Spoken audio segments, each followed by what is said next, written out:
चाहता हूं कि वो अप्रासंगिक हो जाएं, उनका रेलिवेंस समाप्त हो जाए। पर उस रेलिवेंस को समाप्त करने के लिए जरूरी होगा कि वे तमाम चुनौतियां जो उनके समय में थी, जो सवाल उनके समय में थे, उनके दौर में थे, और जिनसे उन्होंने संघर्ष किया या जिससे जूझते हुए मोहनदास गांधी, बैरिस्टर गांधी, टाई और सूट पहनने वाला गांधी आधी लंगोट तक पहनने को प्रेरित हुआ अपनी आत्मा की आवाज को सुनकर। वे तमाम संरचनागत स्ट्रक्चरल संकट, चुनौतियां समाप्त हो जाएं और वो अप्रासंगिक हो जाएं।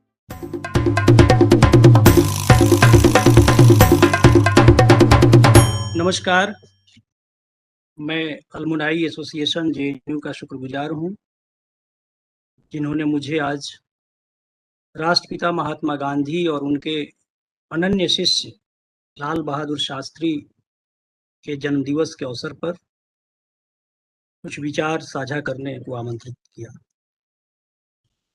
मैं अपने से पहले के सभी अपने सीनियर विद्वान अग्रजों को सुन रहा था और मुझे याद आ रहे थे रामधारी सिंह दिनकर। दिनकर ने अपनी एक कविता में लिखा है, तेरा विराट यह रूप कल्पना पट पर नहीं समाता है। और यह कविता गांधी पर केंद्रित है, गांधी को लेकर ही लिखी गई है। दिनकर उनके समकालीन भी थे। तेरा विराट यह रूप कल्पना पट पर नहीं समाता है, जितना कुछ कहूं मगर कहने को शेष बहुत रह जाता है। तो मित्रों, हम अपनी सीमाओं में और अपनी समझ की हदबंदियों में और अपने बौद्धिक प्रशिक्षण के जरिए जो हमने कोटियां बना रखी है अपने मस्तिष्क में, उसमें कभी कभी किसी व्यक्ति को हम बांधने की, समझने की कोशिश करते हैं और उसकी शख्सियत के कई आयाम उसमें से फिसल कर सृजनात्मक ढंग से, महदूद होने से, सीमित होने से जिद भरा इनकार करके बाहर चला जाता है। फिर हम अपनी बातें उस पर आरोपित करना शुरू कर देते हैं। मुझे 12 मिनट का वक्त मिला है और ग्लोबल रेलिवेंस के बारे में सोचना है। मैंने सोचा कि सुविधा होगी मुझे, मैं 12 मुद्दे बना लूं जो 12 मिनट में मैं कह सकूं। मैं चाहता था, मैं गांधी से बेइंतहा मोहब्बत करता हूं, पर मैं चाहता हूं कि वो अप्रासंगिक हो जाएं, उनका रेलिवेंस समाप्त हो जाए। पर उस रेलिवेंस को समाप्त करने के लिए जरूरी होगा कि वे तमाम चुनौतियां जो उनके समय में थी, जो सवाल उनके समय में थे, उनके दौर में थे, और जिनसे उन्होंने संघर्ष किया या जिससे जूझते हुए मोहनदास गांधी, बैरिस्टर गांधी, टाई और सूट पहनने वाला गांधी आधी लंगोट तक पहनने को प्रेरित हुआ अपनी आत्मा की आवाज को सुनकर। वे तमाम संरचनागत स्ट्रक्चरल संकट, चुनौतियां समाप्त हो जाएं और वो अप्रासंगिक हो जाएं। पर वैसा सुनहरा समय अभी आया नहीं है। और ग्लोबल रेलिवेंस तभी किसी व्यक्ति की बनती है जब उसकी नेटिव रेलिवेंस कायम रहे। तो मैं अपने उन 12 मुद्दों पर आता हूं जो मुझे 12 मिनट में अपने विद्वान अग्रज साथियों के समक्ष प्रस्तुत करना है। दुनिया में एक बड़ी चुनौती बताई जा रही है धार्मिक कट्टरता को लेकर। गांधी जिस अर्थ में धर्म की बात करते थे, वो मजहब या रिलीजन नहीं था। उन्होंने इसरार किया है इस बात पर कि जब मैं धर्म की बात करता हूं तो ये धर्मों का धर्म होता है। धर्म यानी प्रॉपर्टीज के तौर पर, गुण के तौर पर, स्वभाव के तौर पर। और इस धर्मों के बीच के संवाद पर जोर देने वाले मोहनदास जिसकी वजह से वे महात्मा बने, जिसमें दुनिया के तमाम धर्मों में अगर कुछ गड़बड़ियाँ थी भी, तो उसको खारिज करने की बात थी, उसको निथार देने की बात थी। कुआँ और नदी जिस तरह अपने जल को साफ कर लेती हैं, उस तरह धर्म का दायित्व था कि वो अपने को साफ कर युग के अनुकूल बनाए, मनुष्यता के अनुकूल बनाए। इसलिए वे कहते थे कि तमाम धर्मों के मूल में एक ही तरह की चीज है, दया, करुणा। अपनी किताब हिंद स्वराज में तुलसी साहब का उन्होंने एक दोहा कोट किया है। हालांकि गांधी को यह ठीक ठीक पता नहीं था कि तुलसी साहब और गोस्वामी तुलसीदास अलग अलग व्यक्ति हैं। दया धर्म को मूल है, पाप मूल अभिमान। और दया को उन्होंने धर्म का प्राथमिक तत्व माना। अभी अपनी इस गोष्ठी के पहले जिस भजन को बजाया गया, जिसमें था ईश्वर अल्लाह तेरो नाम, सबको सन्मति दे भगवान। मुझे पूरी उम्मीद है कि आप सब के पास भी आया होगा यह मैसेज, इस संदेश से आप वाकिफ हुए होंगे कि यह मूल भजन नहीं है, गांधी ने इसमें बदलाव किया है और इसके लिए उनकी पर्याप्त लानत मलामत की जाती है। पर गांधी तो तमाम धर्मों में बदलाव के पक्षधर थे। उनके एक हिस्से को हम बांध कर बैठ जाते हैं, फिर दूसरे हिस्से का पलड़ा भारी होने लगता है। तो जब तक चुनौती होगी किसी ईश्वर और पैगंबर, एक व्यक्ति, एक सर्वशक्ति सत्ता का नाम मानने से, जब तक इस ख्याल को, इस तस्वुर को खारिज किया जाता रहेगा कि कोई भी धर्म किसी धर्म से श्रेष्ठ नहीं है और कोई भी एकमात्र आध्यात्मिक रास्ता नहीं है, उच्चतर जीवन का आदर्श जिसे वे मोक्ष कहते थे, वहां तक पहुंचने के लिए, तब तक ये टकराव कायम रहेगा। पर इस धार्मिक कलह और टकराव की चर्चा बहुत होती है, लेकिन हथियारों की होड़ और दुनिया को चलाने के लिए धर्म की तरह ही नेशन स्टेट ने जो अपनी शक्ति अर्जित कर ली है, जिस तरह एक दौर में धर्म पर प्रश्नांकित करना, धर्म पर सवाल उठाना बेहद खतरनाक था।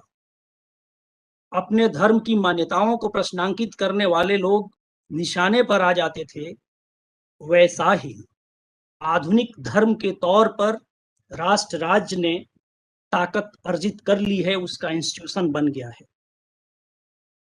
गांधी इस सब की समीक्षा कर रहे थे और कुछ विकल्प भी सुझा रहे थे।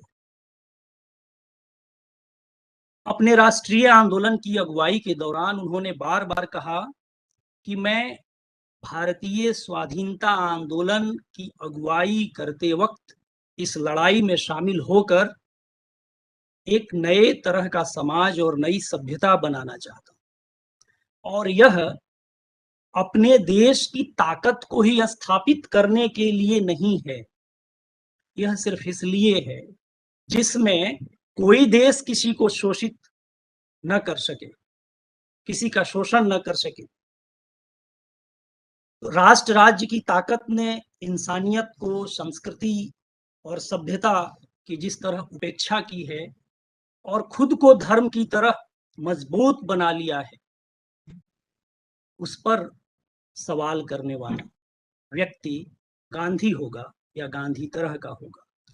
और जब तक ये ताकतें बनी रहेंगी, और हमने देखा है कि इसी ताकत की वजह से दुनिया ने मध्यकाल के बड़े धार्मिक युद्धों के बाद दो दो विश्व युद्धों को झेला है, तो इनकी रिलीवेंसी भी बनी रहेगी।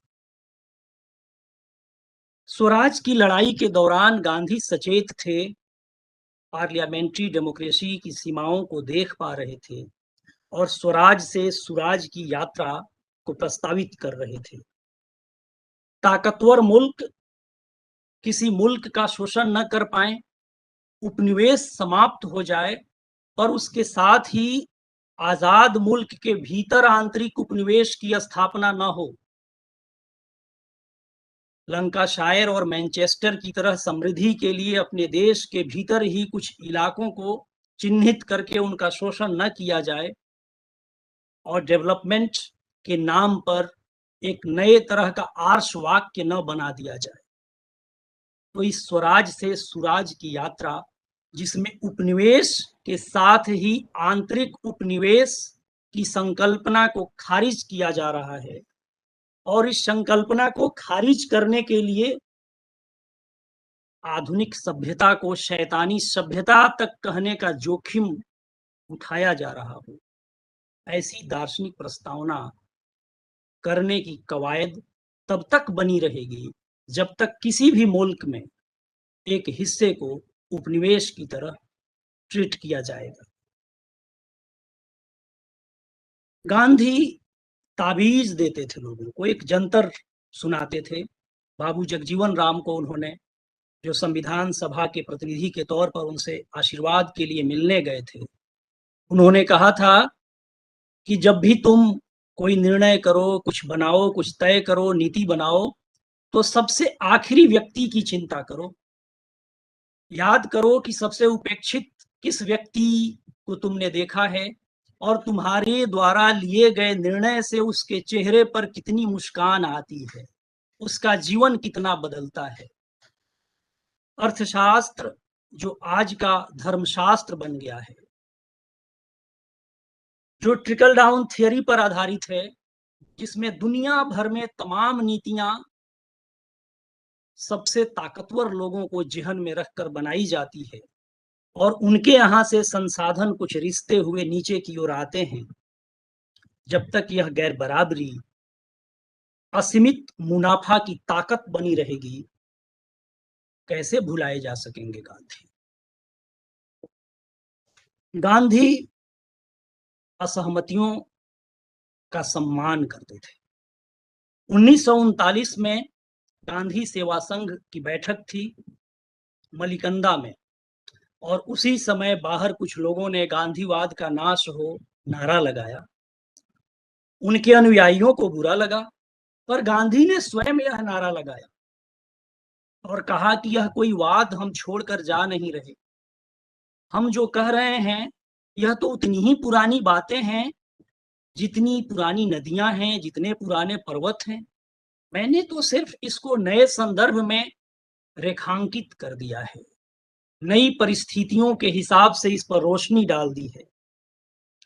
उनके अभिन्न मित्र, जिनको गुरुदेव कहते थे, रवि बाबू, उनके ज्यादातर विचारों से असहमत थे, पर उस असहमति के सौंदर्य की हम कल्पना कर सकते हैं अगर उनके पत्राचार और उनके रिश्तों की गर्माहट को, उष्मा को समझें। हम जिस दौर में हैं, असहमतियों के लिए जगह कितनी क्षीण होती जा रही है, सीमित होती जा रही है, और असहमति व्यक्त करने वाले की नियत पर किस तरह शंका पैदा किया जा रहा है, असहमति व्यक्त करने वाले को किस तरह खारिज करने के लिए दुश्मन बताया जा रहा है। जब तक दुनिया में ऐसा माहौल होगा, हम कैसे भुलाएंगे उनको।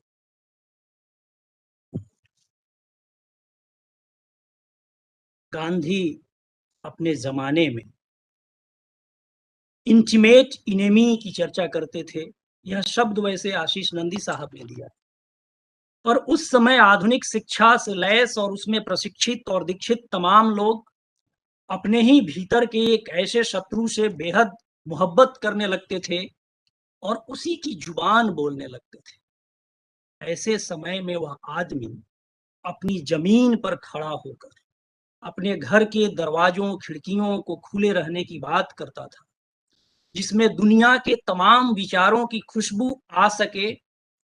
बस शर्त सिर्फ इतनी हो कि हम अपने जमीन और मिट्टी के हिसाब से बनी अपनी आंखों से दुनिया को देख पाए और हमें कोई उड़ा न दे। जिस दौर में गांधी थे, प्रकृति, पर्यावरण और पारिस्थितिकी की चिंता उतनी नहीं थी। ओजोन का संकट भी इतना नहीं आया था, और इसके प्रति वे सचेत थे। जिसको पॉसिबल रियलिटी कहते हैं कि भविष्य में होने वाली चीजों को देख पाना, वह देख पा रहे थे और बता पा रहे थे कि जिस सर्वाइवल ऑफ फिटेस्ट या प्रकृति पर विजय की कामना के साथ जो विचार दर्शन टिका हुआ है और जिससे आधुनिक मानस गढ़ा गया है, वह कितना खतरनाक है। बता पा रहे थे कि प्रकृति, पर्यावरण और पारिस्थितिकी, ये तीनों सिर्फ हम मनुष्यों के लिए नहीं है। तो मनुष्येतर प्राणियों की चिंता करने वाले व्यक्ति उस दौर में विरले दिखेंगे और यह संकट हमारे समय में बढ़ता जा रहा है। जिस तरह हमारी आकांक्षाएं, हमारी भूख और दुनिया के ताकतवर मुल्क का उपभोग बढ़ता जा रहा है, वैसा न जाने पृथ्वी की तरह कितने ग्रह ढूंढने होंगे जिनको अपना फिर से उपनिवेश बनाना होगा। गांधी जो सिविल राइट्स के प्रस्तावक के तौर पर देखे जाते हैं, जिनसे दुनिया के बहुत सारे लोगों ने प्रेरणा ली और अपने अपने देशों में लड़ाइयां लड़ी, जिनका जिक्र हमसे पूर्व के विद्वान वक्ताओं ने किया, उस सिविल राइट्स मूवमेंट के भीतर जिसे कमजोरी का पर्याय माना जाता था, उस अहिंसा को प्रस्तावित किया।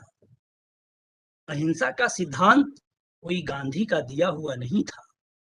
हिंदुस्तान के धर्मों में यह पहले से मौजूद था, पर यह आध्यात्मिक आकांक्षा की पूर्ति के लिए था। इसके जरिए हिमालय की शांति पाई जा सकती थी और गांधी ने उसे गढ़ा और सिविल राइट्स के लिए जरूरी नियामक के तौर पर स्थापित किया। अपने जीवन से शब्द और कर्म की उसके एकत्व को स्थापित करके बताया। जब तक हमारी अगुवाई करने वाले लोगों के शब्द में और कदम में फर्क रहेगा, उनकी कही गई बातें और उनके जीवन के आचरण में भेद होगा, तब तक लोगों के जेहन में गांधी की जरूरत बनी रहेगी, जो सवाल उठाएगी कि आप जो कह रहे हैं वो महज बौद्धिक विलास या मस्तिष्क से उपजा है, या आप उस पर यकीन करते हैं और अपने कहे के लिए जोखिम उठाने की क्षमता आप में है। तो अपने कहे पर जोखिम उठाने की क्षमता की जरूरत हमेशा इंसानी सभ्यता में बनी रहेगी और गांधी भी बने रहेंगे। हम सब जिस संस्थान के अलमुनाई हैं, संयोग से वह जिनके नाम पर है, जवाहरलाल नेहरू के, उन्होंने एक दफे गांधी की देन को बताते हुए एक बात कही थी, बहुत ही सरल सी बात, कि उस आदमी में एक ऐसा हुनर है जो शक्तिशाली से शक्तिशाली, ताकतवर से ताकतवर, क्रूर से क्रूर इंसान के बरक्स, उसके समानांतर आम व्यक्ति को, साधारण व्यक्ति को, निसहाय, असहाय, दुर्बल, निर्धन, कमजोर दिखने वाले व्यक्ति की आत्मा में ताकत भरने की क्षमता रखता है। उसको प्रशिक्षित कर देता है कि कमजोर व्यक्ति अहिंसा की ताकत के साथ दुनिया के ताकतवर मुल्क के नुमाइंदे के समक्ष अपनी बात कहने को तैयार हो, उसे निर्भय बना देता है। तो यह जरूरत जब तक बनी रहेगी, जब तक सत्ता क्रूर और आतताई और संरचनात्मक हिंसा, जॉन गुलटंग का नाम आया था, तो जब तक ये पूरा स्ट्रक्चरल वायलेंस बना रहेगा और उसको प्रश्नांकित करने के लिए सामान्य व्यक्ति के भीतर वो आत्मिक बल की जरूरत बनी रहेगी, हम कैसे भुला दें गांधी को। आज जब हम लोग ये चर्चा कर रहे हैं, हम सोचते थे, सुनते थे, पढ़ते थे जेएनयू में, कि जेएनयू जो आज सोचता है उन चीजों को देखने में सक्षम होता है जो दुनिया कल देखती है। पर मैं नहीं सुन पाया अपने किसी पूर्व वक्ताओं में, सभी सोशल मीडिया पर बहुत एक्टिव होंगे, उस चुनौती को जो गांधी के समक्ष पेश की गई है, राष्ट्रपिता संबोधन के समक्ष चुनौती पेश की गई है।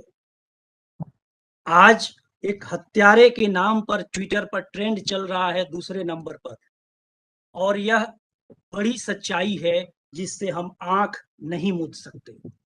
ऐसे समय में वो तमाम हत्यारी विचारधाराएँ जहाँ से भी खाद, पानी, ऑक्सीजन पाती हैं, हमारे आपके नातेदार, परिवार, रिश्तेदार और लोगों के बीच मौजूद है, उसकी शिनाख्त बहुत ज़रूरी है। यह सबसे बड़ी चुनौती है। और आखिर में जो गांधी सिखाते हैं